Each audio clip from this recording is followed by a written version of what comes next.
एक भिन्न का अंश उसके हर से एक कम है। विजय के पास कुछ केले थे जिनमें से उसने 2 भागों में बांट दिया। एक रेलगाड़ी एक नियत चाल से 300 किमी चलती है। यदि रेलगाड़ी एक भिन्न का अंश उसके हर से एक कम है।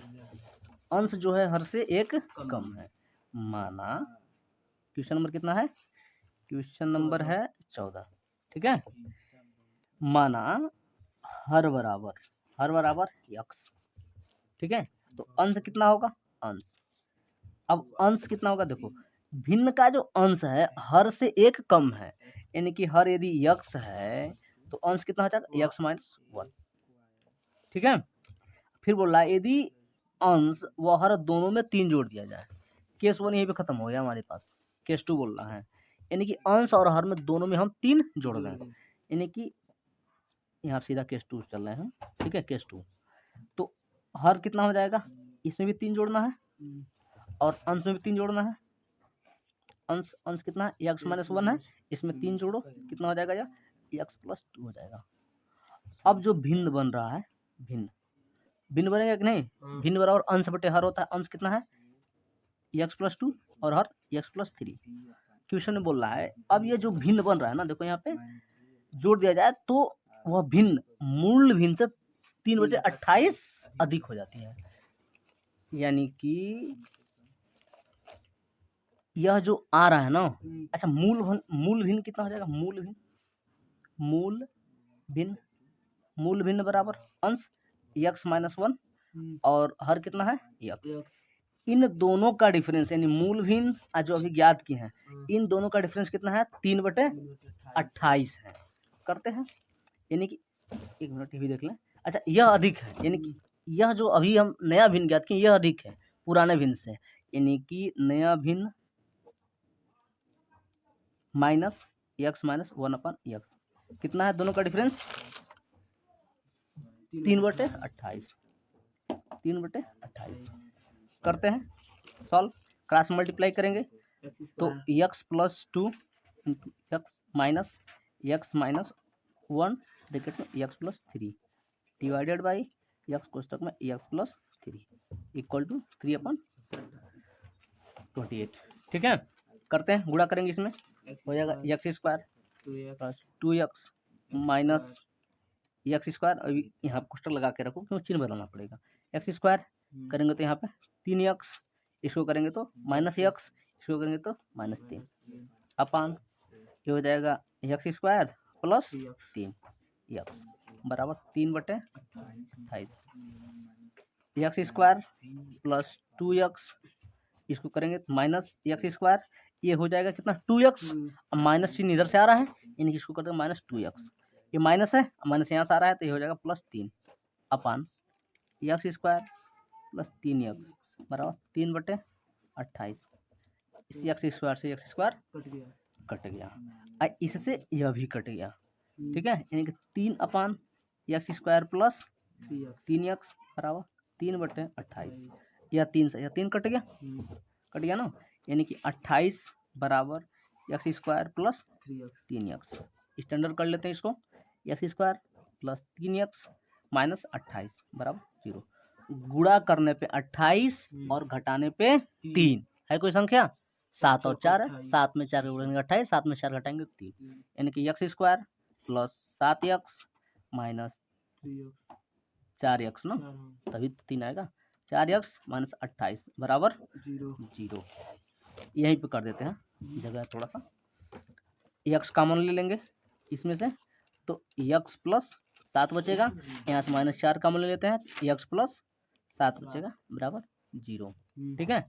अब दोनों में जैसे आ गया एक साथ लिख लेते हैं, x प्लस 7 और दूसरा क्वेश्चन में x माइनस 4 बराबर 0, यानी कि x प्लस 7 बराबर 0 करेंगे यदि हम तो x बराबर माइनस 7 आएगा, या x माइनस 4 बराबर जब 0 करेंगे तो x बराबर 4 आएगा। यानी x बराबर जब 4 आएगा तब भिन्न हमारे पास कितना हो जाएगा? मूल भिन्न कितना हो जाएगा? x है ना, यानी कि 4 माइनस 1/4 यानी कि हो जाएगा 3/4।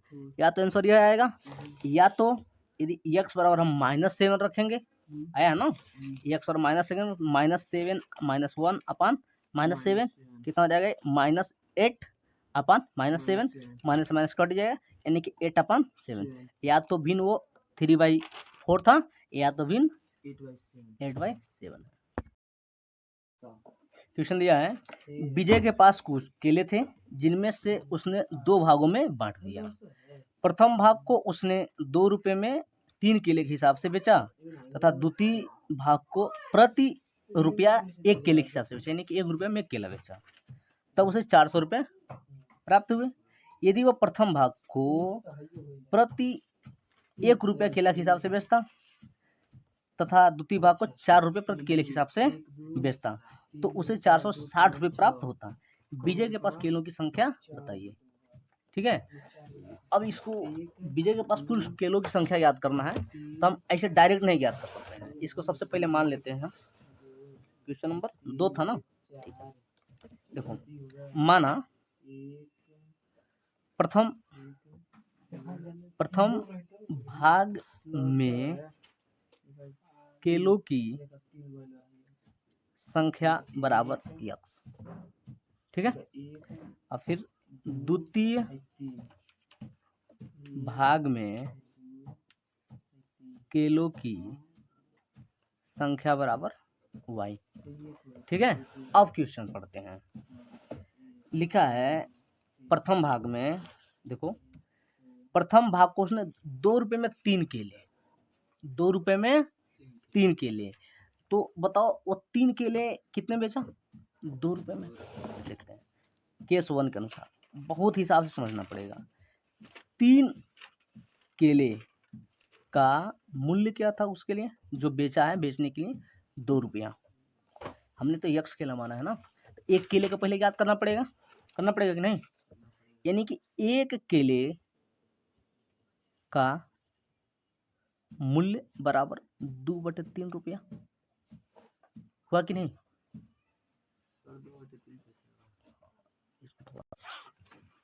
तो यक्स केले का मूल्य कितना हो जाएगा, यक्स केले का मूल्य कितना हो जाएगा, 2x/3 रुपया। यहाँ तक बताओ, समझ में आया। ठीक है, अब फिर से बोला कि द्वितीय भाग के लिए, यह तो प्रथम भाग के लिए था, अब यहाँ पे केस है द्वितीय भाग के लिए। द्वितीय भाग में पढ़ते हैं क्या बोला है।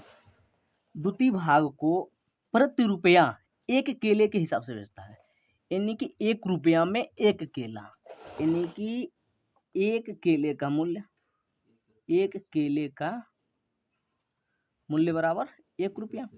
तो बताओ हमको y केला चाहिए, उसको लिखा है ना, द्वितीय भाग में y केले खरीदता है, तो y केले का मूल्य कितना हो जाएगा, y केले का मूल्य बराबर y रुपया, होगा कि नहीं।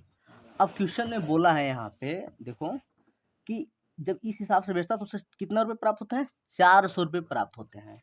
तो टोटल जो रुपया प्राप्त होगा वो 400 रुपये के बराबर होना चाहिए ना, यानी कि 2x/3 + y = 400। तो स्टैंडर्ड कर लेते हैं इसको, तो हो जाएगा यह 2x + 3y/3 = 400, यानी कि 2x + 3y और 4 1200 रुपया। यह समीकरण नंबर 1 हो गया, समझ में आ गया। अब दूसरे में चलते हैं। दूसरे वाले में क्या किया ना, उसने सब कुछ चेंज कर दिया है।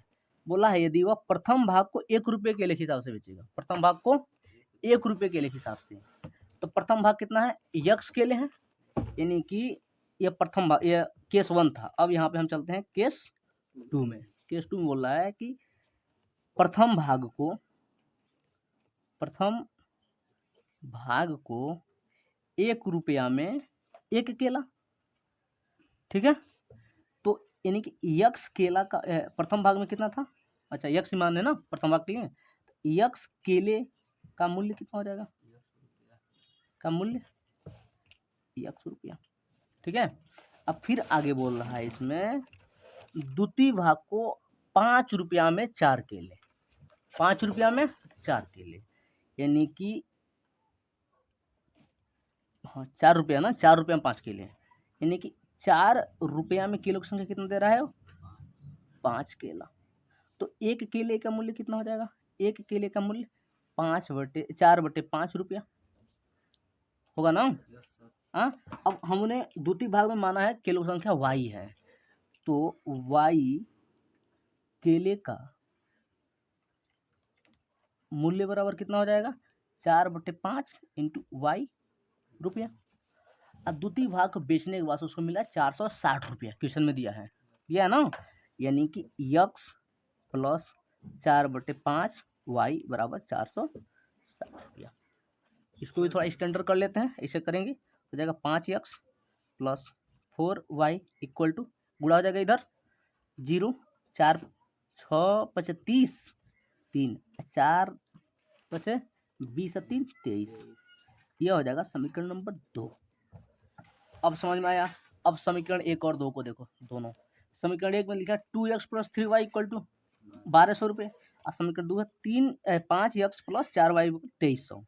इसमें से देखो समीकरण 1 में यदि हम इसको 3y को 12y बना दें और इसको भी 12y बना दें, इसको 12y बनाने के लिए 4 का गुणा करेंगे इसमें, और इसमें 3 का गुणा करेंगे, यानी कि समीकरण 1 में 3 का गुणा करेंगे और समीकरण 1 में 4 का गुणा करेंगे और समीकरण 2 में 3 का गुणा करेंगे, और दोनों को घटा देंगे तो x का मान निकल जाएगा।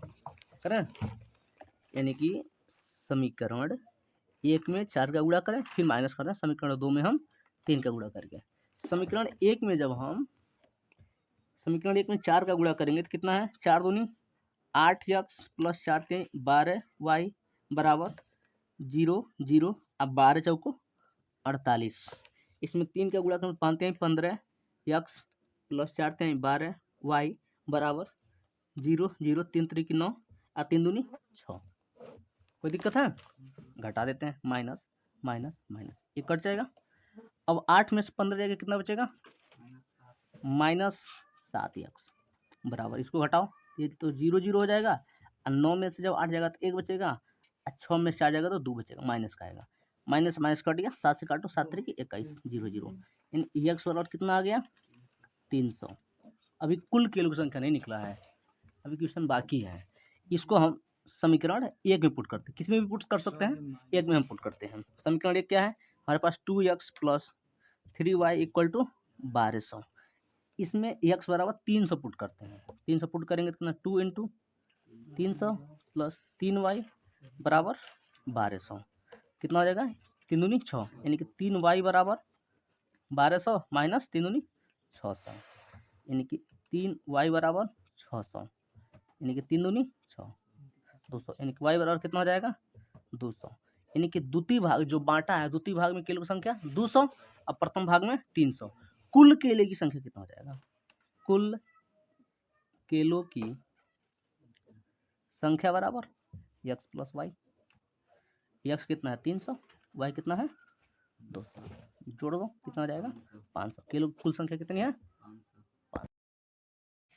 क्वेश्चन दिया है एक रेलगाड़ी एक नियत चाल से 300 किमी चलती है, यदि रेलगाड़ी की चाल 5 किलोमीटर प्रति घंटा बढ़ा दी जाए तो पूरी यात्रा करने में 2 घंटे कम समय लगते हैं। रेलगाड़ी का मूल चाल ज्ञात कीजिए।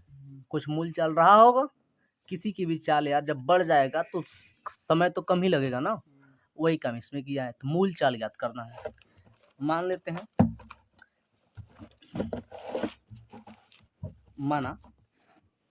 माना रेलगाड़ी का मूल चाल बराबर x किलोमीटर प्रति घंटा, ठीक है। दूरी कितना चला वो भी लिख लेते हैं, दूरी कितना चलना है बेचारे को? 300 किलोमीटर, 300 किलोमीटर। स्पीड बढ़ा कितना रहा है? 5 किलोमीटर प्रति घंटा के हिसाब से बढ़ा रहा है ना, तो उसको समय 2 घंटा कम लग रहा है। अच्छा, यदि चाल x किलोमीटर प्रति घंटा रहा हो, दूरी 300 चलना हो, तो उसको समय कितना लगेगा? समय बराबर 300 अपन x घंटा, ठीक है। अब नया चाल 5 किलोमीटर बढ़ाने के लिए बोला है ना, x पहले था 5 बढ़ा देंगे, यानी इतना किलोमीटर प्रति घंटा हो जाएगा। अच्छा, अब समय कितना लग रहा है? दूरी तो वही है, दूरी चेंज करने के लिए नहीं बोला है ना, दूरी वही है, यानी कि 300 डिवाइडेड बाई x प्लस 5, इतना घंटा लगेगा। अब क्वेश्चन में बोल रहा है ना यह जो समय है इस समय से 2 घंटा कम है, यानी कि दोनों के समयों का डिफरेंस कितना है? 2 घंटा। अब यहाँ पे लिख लेंगे प्रश्नानुसार या केस अकॉर्डिंग टू क्वेश्चन, ठीक है।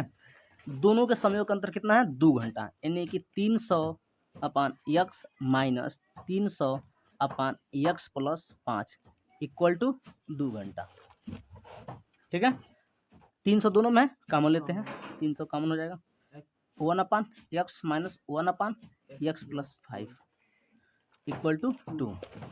क्रॉस मल्टीप्लाई करेंगे, यानी कि 300 यहाँ पर हो जाएगा x plus 5 minus x upon गुणा करेंगे तो हो जाएगा x square plus 5x equal to 2।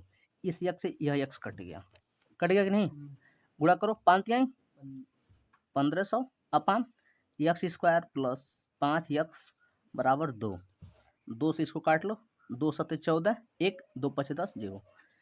अब क्रॉस मल्टीप्लाई भी कर दें, एक लाइन लिख लेते हैं, 750 divided by x square plus 5x equal to 1 by 1 भी कर सकते हैं। क्रॉस मल्टीप्लाई यानी कि एक्स स्क्वायर प्लस 5x बराबर 750, यानी कि x square plus 5x minus 750 बराबर 0। यानी कि हमको ऐसी संख्या ढूंढना है गुणा करने पे 750 घटाने पे 5, नहीं पता है गुणनखंड कर लेते हैं। 750 का किससे जाएगा? 5 से जाएगा, 5 से जाएगा तो कितना हो जाएगा? 5 एकम 5 6 7 नहीं 2 5 5 25 0। 5 से 5 तिहाई 15, 5 से 5 6 के 30, 2 से 2 तिहाई 6 और 3 से 3 एकम 3। घटाने पे कितना चाहिए? 5 करते हैं, 5 5 25 और 5 3 15 और 2 ना 30, 30 में से 25 जाएंगे तो 5, ठीक है। यानी कितना आ जाएगा? एक्स स्क्वायर प्लस एक्स ऐसा रख लेंगे, घटाने पे आना चाहिए ना, घटाने पे, यानी कि 30 माइनस 25 माइनस 750, एक्स यहाँ पहले लिख दिए हैं, ठीक है। अब एक्स स्क्वायर कोष्टक तोड़ लेंगे, हो जाएगा 30x माइनस 25x माइनस 750 बराबर 0। इसमें से हम एक्स कॉमन ले लेंगे तो एक्स प्लस 30 माइनस 25 यहाँ से कॉमन ले लेंगे, यहाँ एक्स प्लस 30 बचेगा बराबर 0। अब क्या हो जाएगा? दोनों में एक साइड एक जैसा है, एक साथ लिखते हैं एक्स प्लस 30 और दूसरा कोष्टक में एक्स माइनस 25 बराबर 0। अब या तो इसको बराबर 0 करेंगे या तो इसको बराबर 0 करेंगे। यदि एक्स प्लस 30 बराबर 0 करेंगे तो माइनस आएगा, चाल ऋणात्मक नहीं हो सकता, ठीक है। अब इसको करेंगे एक्स माइनस 25 बराबर 0, यानी कि यहाँ पे एक्स माइनस 25 बराबर क्या करेंगे? 0, यानी कि एक्स बराबर कितना आएगा? 25 किलोमीटर प्रति घंटा, यानी रेलगाड़ी का मूल चाल क्या था? 25 किलोमीटर प्रति घंटा।